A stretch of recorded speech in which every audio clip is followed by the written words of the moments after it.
analytics is used across various industries. So the case study, this presentation is basically about risk-based pricing for car insurance in India. Okay, so before I get into that, just a simple definition of risk-based insurance pricing. Are you guys aware of what this is? Any guesses on what this means? Anyone? No, there are a lot of factors for paying the claims for the person who insured the home. So based on his profile, a premium is charged. Right. So Right. the people with having more risk of claiming have a more percentage of the premium rate. Right. So essentially, you're right. The only difference is in the Indian context, we don't. The insurance that is given is for the vehicle. It's not for the person. This is different from some of the other countries. For example, in the US, if you're taking insurance, it's for both the car as well as the driver. In India, the insurance is only for the automobile, so it's only for the car.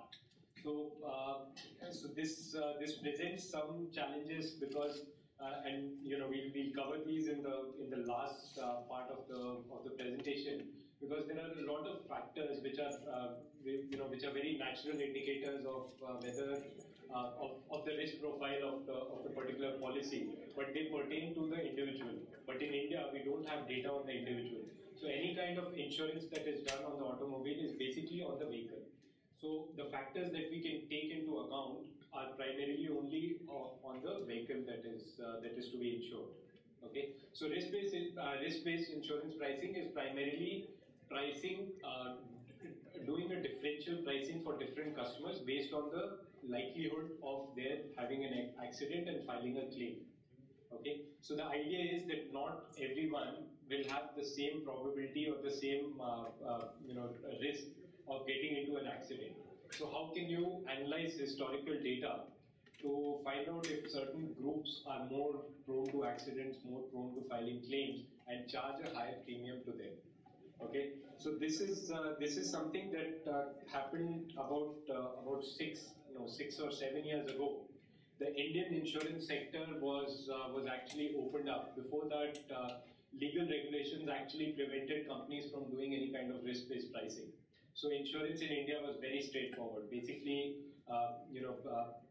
there's something called IDV, which is the insurer's declared value, which is the value for which you will insure your car or your bike or anything.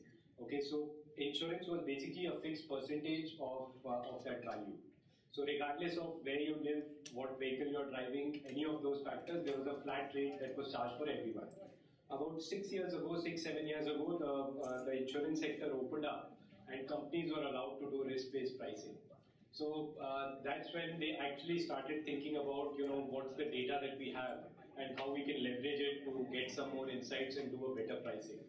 So that's basically what this case study is about. And I'm going to keep it fairly simple. This data, even though we don't have hundreds or thousands of fields in the data, it can still get pretty complicated. There are a lot of variables that you can look at. For the purpose of this presentation, I've just focused on two risk determinants, two factors that are the most common or the most predictive of risk. This is basically your location and the model of the car. Okay, so. Question. Mm-hmm. How did you know that these are the most predictive? Well, I'll show you all the information that we have. And when we started off, of course, we treated each variable with equal importance. We didn't have any such bias. But based on what we've seen, so basically what we've done is we've worked on this case study, we've done this. And now what I've taken is a piece of it in order to keep it simple. Otherwise, it just becomes too technical. So I've taken the two variables that have come out statistically most significant in the majority of the cases. And so this is just a snapshot of just a glimpse of the kind of data that is there. Again, this data has been cleaned up. This has been we've simplified it. But essentially, you have a policy number which is a unique identifier for each policy, and you have information about the vehicle. You notice that there is no information about the driver here. That's again because legal regulations prevent the insurance company from collecting any such information, or even if they do collect it, using it for any kind of risk-based pricing. So you will only see vehicle attributes here. So you see the manufacturer, the model, the year in which the car was manufactured. The field IDV, where you see all these numerical values, is basically the value for which the car is insured for. Okay. Then you have the city, the state, the region, the amount of claim. Okay. So again, normally your policy data and your claim data are two different data sets. What we've done is we've just combined the two. So you can see for some of the policies there are claim values. So these are cars which entered into an accident and there was a claim that was filed, and this is the value that the company is paid. Okay, so this is all historical data. You can see the cubic capacity of the engine, whether there was a claim or not, the manufacturer model, and the last column here is the premium. This is the amount that the person is paying on an annual basis. This is the insurance premium. So this is basically the data that we had. Okay. And the typical modeling methodology, I'm sure all of you are. Yes. Where do you get the data from? From the insurance company? Yes. See, the data is from the insurance company that we work with, but obviously for legal reasons we've had to mask a lot of the data, and some of the insights that I will show you are not going to be accurate. We've swapped some values because those are things that we can't share. So the idea here is to give you an idea of how we, the methodology that we've built, rather than focus on the exact numbers and the statistics that you'll see here. So we followed the standard methodology. There's a problem definition. So there was a business problem that was given to us. How do you convert that into an analytical problem? This is obviously the first step for any kind of analytics project. You need to figure out what is it that you're modeling for, what is it that you're trying to predict. Also, in my experience, one of the trickiest parts of the whole process. This is where the projects either become really successful or they die off.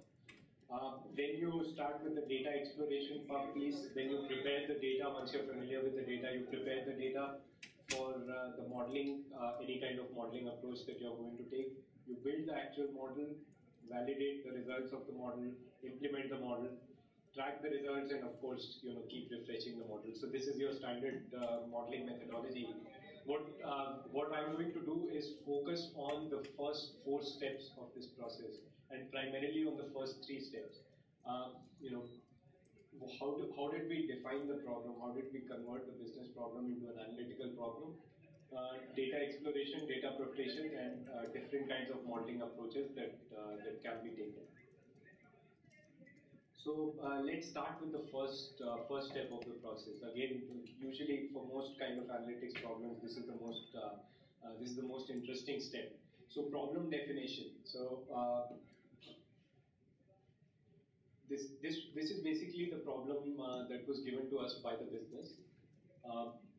Your premium is what the insurance company is charging for insuring the car. So this is what you're paying to the insurance company. Is X percentage of IDV. So premium is a fixed percentage of the value that you've declared for your car. Okay. This X is the rate that is assigned by the company. Essentially, what we have to do is determine the optimal level of X. Okay. So till now, the company has been using a flat rate X that they've been charging for all models, all locations, everything. Now what they're trying to do is come up with different values of X for different models based on the risk profile. Okay, so this is essentially what the business told us.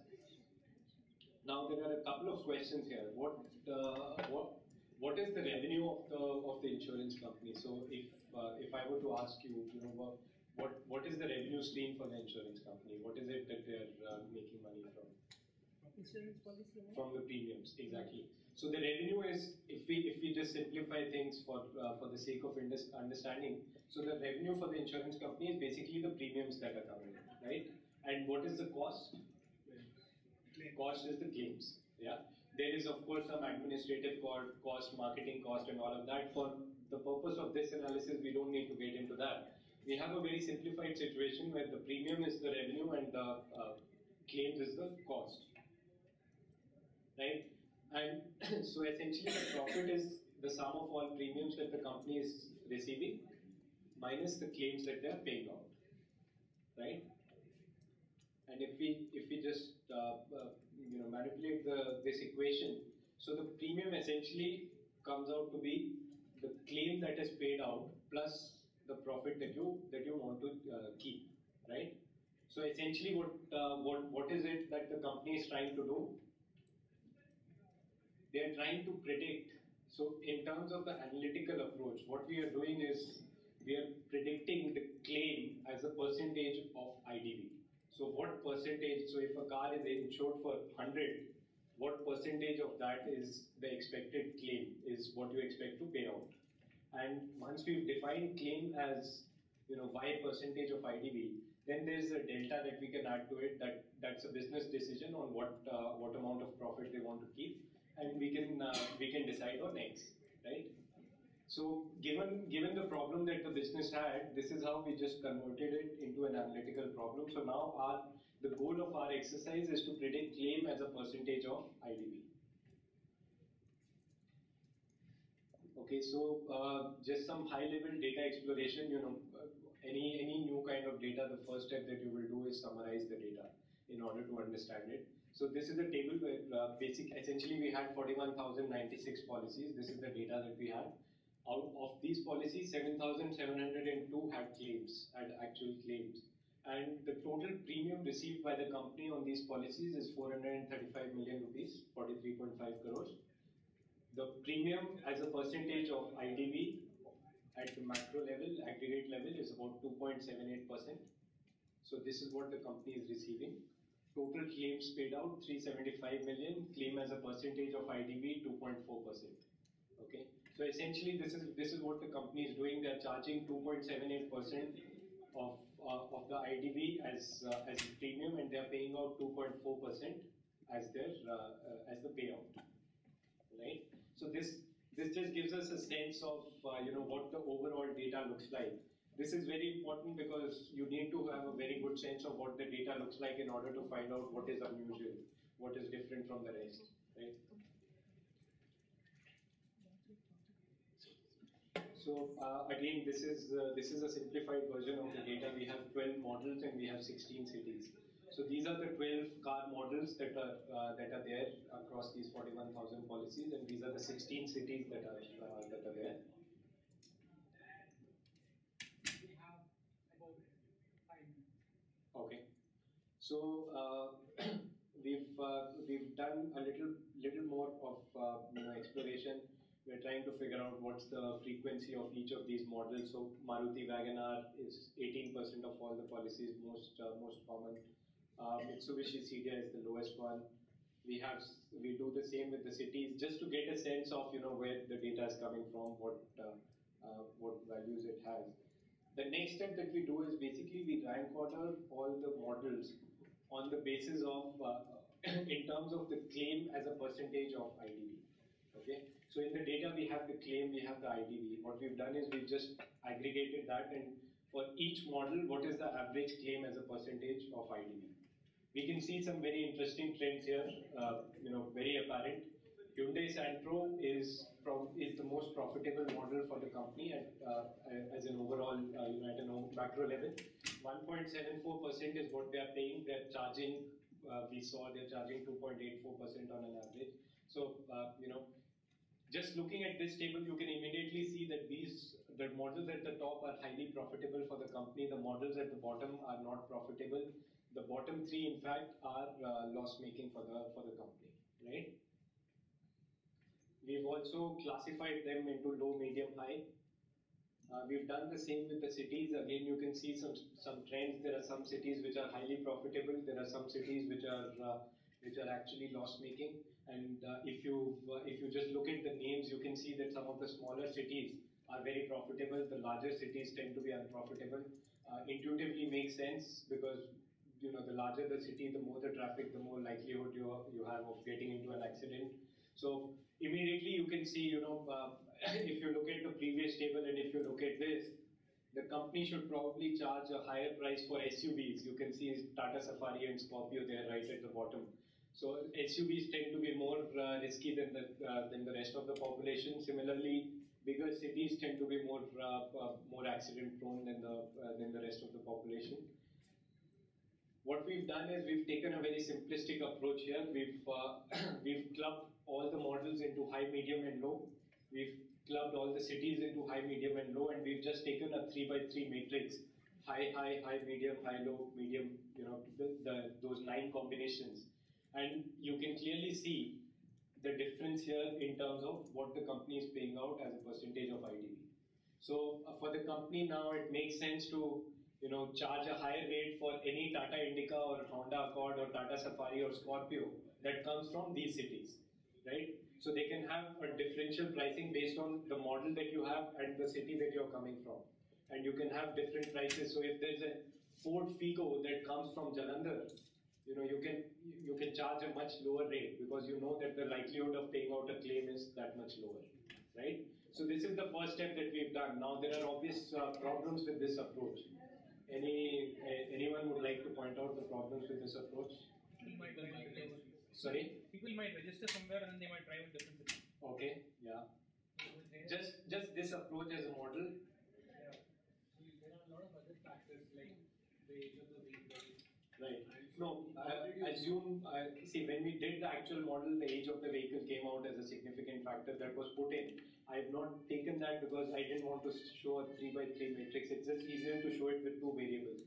So assuming that this is all the information, there's a very obvious problem with this model that you can see here. It's an aggregated model. Okay, so Guwahati and Gurgaon are cities that are high-risk cities, right? And Tata Indica and Honda Accord are models that are high-risk models. But that doesn't mean that a combination of Guwahati and Tata Indica is necessarily a high-risk model, right? Because we've aggregated it here. What we could have done is taken each of these cities individually, each of these models individually, and done a 16 by 12, 192 cell grid, and then picked out each value independently, right? So we could have done that because we have 2 variables and we've got only 16 and 12 values in each of these variables. If you have 20 different variables and some of them are continuous, some of them are discrete, you really can't use this cross tabulation approach, right? So this is essentially a BI approach where you're just slicing and dicing, and this is the frequency in each of those cells. This is a slight improvement on the same approach where you're using an approach called decision trees. Okay, so this approach is essentially a cross-tab approach, but what it does is it automates the way in which you will select your splits. Okay, so if you have 10 different variables and you have 20 different values, which variable to choose and what value to split at to show these kind of splits, the decision tree algorithm does it in an automated way. So here what they've done is for the same data, instead of 9 cells, we've now ended up with 8 different cells. 1, 2, 3, 4, 5, 6, 7, and 8. These end nodes of the tree are basically your population. Your entire population is divided into these 8 rates. And you can see that the highest rate here is 3.65%. When we did the simple cross-tab approach, the highest rate that we had was about 3.5%. 3.2%, right? I'll just take 2 minutes. Yeah, it close it exactly 5. Okay. So, and what you can also see is, if you see here, Guwahati, Gurgaon, Bangalore, Delhi, and Chennai are the cities that have been classified as high-risk cities, right? When we move to the tree approach, Chennai and Chennai has moved from that bucket. It has come down into this bucket. Okay, so there have been slight adjustments, but overall with this approach, you can see that the differentiation from 3.65 to 1.4 as opposed to 3.2 to 1.4 that you saw from the previous approach is a lot better using this approach. So this is essentially doing things with a little more rigor, taking it one step further. You build a decision tree to do the whole thing. Now you could use regression analysis for the same. You could use complex neural networks. You could use a whole lot of different approaches with this kind of modeling. Essentially, the goal here was the modeling approach was really dependent on the end, on the way the client was going to implement this. So if we had built a regression model or if we build a neural network model, we essentially need a computer, we need some kind of a scoring engine to come up with any kind of decision. Okay, but in the insurance industry, if you guys have seen, typically what happens is the insurance guy calls you, the sales rep will call you, he'll come to your house, he'll get your details, he'll give you a quote, and the insurance policy is priced that way. So what the insurance company wanted to do was come up with a very simple structure which is basically a sheet of paper that they can hand over to their associates and say, do the pricing based on this. So you can't build a regression model and give the results on a piece of paper. You can't build a neural network model and give the results on a paper. So essentially, this decision tree approach comes in useful when you want to do any kind of modeling where the whole approach has to be very transparent and where the whole modeling methodology has to be very clear and apparent to everyone. The results have to be easily implementable. So that essentially was what we did here. And just a final point, the first approach was a cross-tabulation approach. The second approach is a decision tree approach. Yeah. So I've seen those paper-based charts that these agents have. Right. But does that mean that nobody in the industry is lobbying towards a model where you use personal information about the driver to penalize bad drivers and not get good drivers subsidize the bad drivers? Right. No, there have been talks on for a long time. Because if the industry is trying to go in that direction, then they will also have to move away from a paper chart-based model and give an Android phone or something to the agent so that they can actually use the driver ID to. Yeah, actually, the even bigger question in this case is the data. How do you collect that data? How do you store that data? Right now, these companies have not done any of that. So even if this was against legal regulations, if the companies had just been collecting this information, they would have a lot of historical data on which we could build models, so that when the legal regulations come in, we have the data to analyze and build models on and predict what kind of pricing we can do. In this case, because there is no data, the insurance companies, at least the ones that I've interacted with, none of them have stored any kind of personal information. So they'll have to start now and build that over the next 3 to 4 years before you can build any kind of good models on it. They in India getting a driving license number or a PAN card number. I mean, not making both of them mandatory, but asking the customer to give either of them would be a possible solution. People are giving those two numbers anyway right now. And now with the UID also, I think a lot of the personal information will be easier to capture. So I've heard of this at least in US for cars. They have the concept of a VIN number, VIN number. Yeah, right. Vehicle identification number. So usually that lists the sort of accident history of the car in question. Let's say you're buying a car. You don't know whether you're the third owner, fourth owner, fifth owner, whatever. But you can, by getting the VIN number, which is a unique number of the car itself, you know from the example when it was manufactured, what accidents it has gone through without disclosing personal driver information, who it's been driven by and so forth. So, is that sort of, in India, is that sort of, something that you guys factor in? You have access to that kind of information? Or do you, is that a blind spot? Okay. So what you're talking about is essentially a bureau of information where all these insurance companies are coming together and sharing their data, so that even if an automobile has moved across, insurance providers, the aggregate data is still present. Yeah. So I think there are moves on for this. I'm not sure what the status is right now. As far as I know, there's no information being shared across insurance companies as of now. Banks, you all must be aware, have started doing this. So if you take a HDFC credit card and you default on that, if you apply for an HSBC credit card, they'll get information from HDFC and you're no longer allowed to